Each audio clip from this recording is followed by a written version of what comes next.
Over the years, the Roosevelts owned and occupied numerous homes. In this program, we will explore 5 of these. Springwood, the birthplace and lifelong home of the 32nd President. Valkill, the furniture factory turned home of the First Lady of the World, Eleanor Roosevelt. Top Cottage, FDR's Hyde Park retreat where many dignitaries relaxed with a martini on that famous porch. Warm Springs, the Georgian resort where FDR had hoped to regain the use of his legs and the place where he died. And Campbello, the Roosevelt family's summer vacation home located on a small Canadian island off the coast of Maine where FDR was stricken with polio. Though all very different, each held a special place for the Roosevelt family. Sit back and enjoy our 2-nation tour. Hope you brought your passport. All that is within me cries to go back to my home on the Hudson River. Franklin Roosevelt, 1944. Springwood was the home that he was born in, the place where he grew up and spent his formative years in, the retreat for him 135 times during his presidency, and the final resting place for the man. This was such a special place for FDR, so much so that he wanted it saved and shared with the people of the world. On January 30th, 1882, Franklin Roosevelt was born on the second floor of Springwood. A splendid, large baby boy, 10 pounds, without clothes. Through his childhood, Springwood became a learning laboratory for FDR. On his daily horseback inspections of the property with his father, he would learn the conservation ideals which would translate into nationwide programs during his presidency. He was tutored on the estate until the age of 14. After his formal schooling, Roosevelt returned home. Several years later, in 1905, Franklin and Eleanor were married and began life at Springwood. Springwood was a place for Roosevelt to recharge his batteries, and he spent a great deal of time in Hyde Park during his presidency. He also used the home to host dignitaries, including the British royal family in June of 1939. It was the idea of informality that led to crucial conversations. King George VI said to Canadian Prime Minister Mackenzie King during this trip, "Why don't my ministers talk to me the way the President did tonight? I felt as if my father were giving me his most wise and careful advice." It was also the location of a decision between Roosevelt and Winston Churchill in 1942, which entered the United States into the nuclear age. It was the special connection with this home and estate that allowed FDR to grow and flourish. He knew the importance of history and the preservation of it. This is what spurred him to make plans on turning this home and estate over to the National Park Service, so that his story would be forever told. Hi, I'm standing in front of the shack in the woods that FDR built for his wife Eleanor. At least that's what he called it. Not quite my idea of a shack. Is it yours? But this was a place where Eleanor Roosevelt could pursue her many interests with her friends.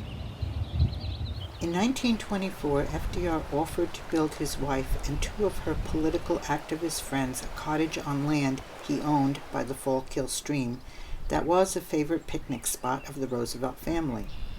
It was located 2 miles from the big Roosevelt home where FDR was born. The result was a Dutch colonial-style stone cottage, FDR's favorite style of architecture. They named the property Valkill. Her 2 friends, Nancy Cook and Marion Dickerman, would use the little stone cottage as a full-time residence, and Eleanor would use it as a retreat. At this point in her life, Eleanor Roosevelt was becoming more active in the Democratic Party after FDR had been sidelined by polio. The cottage became a kind of a political think tank for women activists who wanted to make changes in society to benefit Americans. But it was also a place where FDR could practice picnic diplomacy when he was president, inviting world leaders to Hyde Park to a barbecue by the outdoor fireplace or a swim in the pool. Now right behind the stone cottage is another building, which eventually became Eleanor Roosevelt's permanent home. Kind of looks like a factory, doesn't it? That's because it was built to house the Valkill Industries furniture factory originally. This was an enterprise that Eleanor Roosevelt started to help young people in her community who could not make a good living through just farming. The factory operated for 9 years, from 1927 to 1936, initially producing furniture and then pewter products. When the business shut down due to the economic depression that was ravaging the country and the world, Eleanor Roosevelt decided to make it into her own personal retreat. After FDR's death in 1945, it became her permanent home. During her lifetime, she entertained family and friends here. Foreign dignitaries like the Prime Minister of India, Nehru, the Emperor of Ethiopia, Haile Selassie, and the Russian Premier Nikita Khrushchev came to visit the women they all admired, though they did not necessarily all agree with. Political leaders such as Adlai Stevenson and future President John Kennedy came to see her at Valkill, seeking her counsel and support. Sometimes fellow delegates from the United Nations would come here to discuss their work on the Universal Declaration of Human Rights. This large, modest home was Eleanor Roosevelt's special place for conversation with people from all walks of life. Often from her office here, she wrote her daily column, My Day, sharing her thoughts on social justice, civil rights, gender equality, world peace, and other issues that she felt the American people should think about and consider. Eleanor Roosevelt once wrote, Valkill is where I used to find myself and grow she did.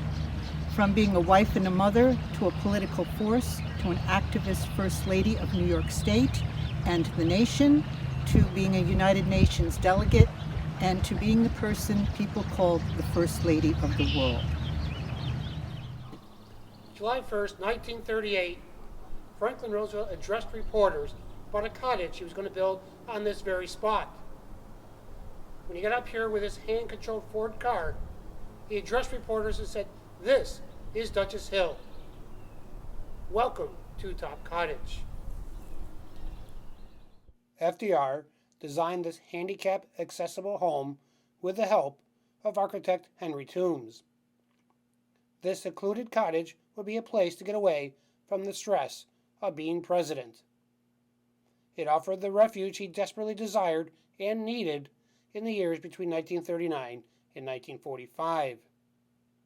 It would be a 3.5-mile drive up the hilly and rugged road from Springwood to Top Cottage. It would be on this porch with friends and family that he settled in for a relaxing drink and casual conversation as he looked west toward the Hudson River. Winston Churchill, King George VI, and Queen Elizabeth of Great Britain, or a member of his cabinet, would make that arduous trip to Top Cottage to discuss the economic conditions in the country, or later, the events of World War II. In these secluded woods, FDR enjoyed the peacefulness of the countryside, or just listened for bird songs. His life interest in birds brought him much peace and joy. FDR was never alone at Top Cottage, as his distant cousin Margaret Suckley would be with him much of the time, whether he went up with just her or other guests.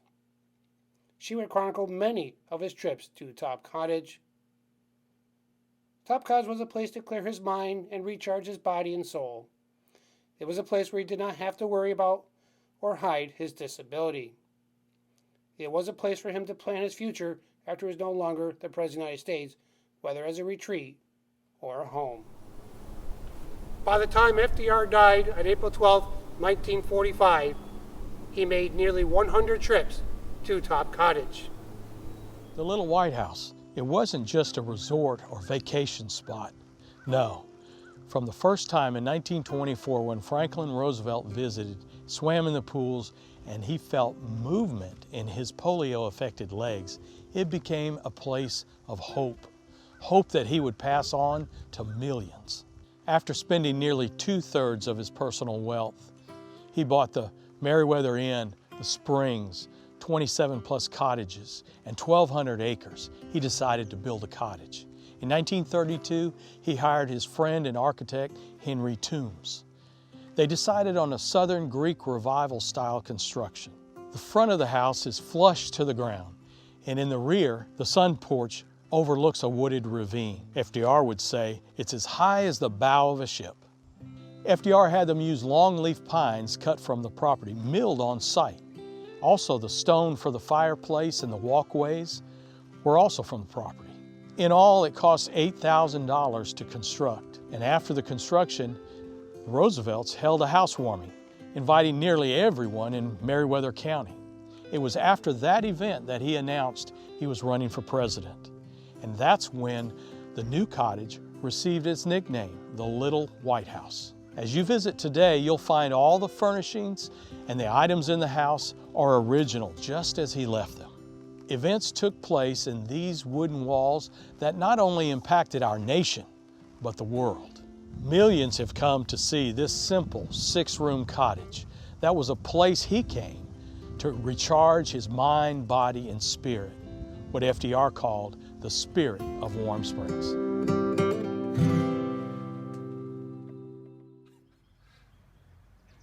And here on beautiful Campbello Island, New Brunswick, Canada.